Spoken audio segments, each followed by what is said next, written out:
প্রশ্নটি করুন। শুভ সন্ধ্যা সবাইকে।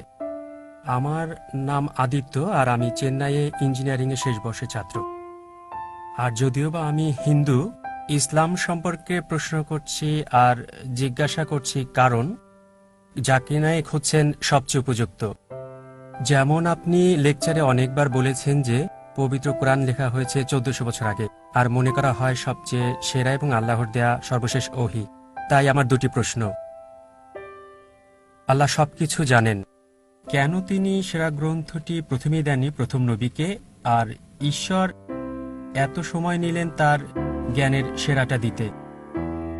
আমার দ্বিতীয় প্রশ্ন এটার সাথে সম্পর্কিত, যদিও পবিত্র কোরআন লেখা হয়েছে 1400 বছর আগে আর মানুষ পৃথিবীতে বসবাস করছে হাজার হাজার বছর আগে, তাই কেন অতি দয়ালু আল্লাহ তাদের সেরা জ্ঞানটা দেন না যা আমাদের দিয়েছেন 1400 বছর আগে?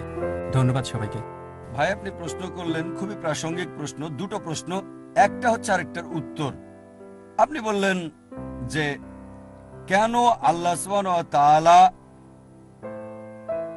এই চূড়ান্ত বার্তা দিলেন 1400 বছর আগে, প্রথম মানুষ থেকে কেন দেননি?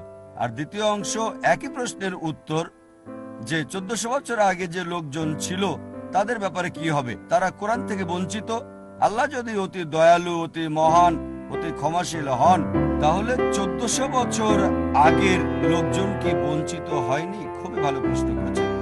আপনার প্রশ্নের উত্তরে বলছি, আমার ছেলে আমাকে বলল, আব্বা, বাবা, তুমি চাও আমি ডাক্তার হই, তাহলে কেন নার্সারিতে প্রথম শ্রেণীতে, দ্বিতীয় শ্রেণী, তারপরে স্কুল কলেজে ভর্তি করালে? আমাকে বলো তো, সরাসরি মেডিকেল কলেজে ভর্তি করালে না কেন?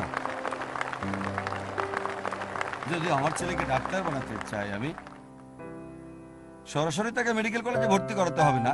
প্রথমে তার জন্য ক্ষেত্র তৈরি করতে হবে।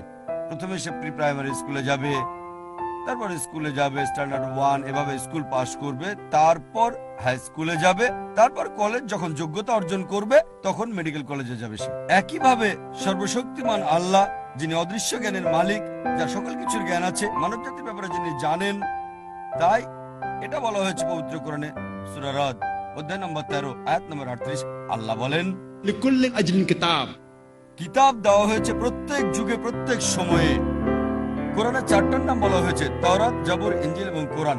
অনেক কিতাব নাজিল করা হয়েছে।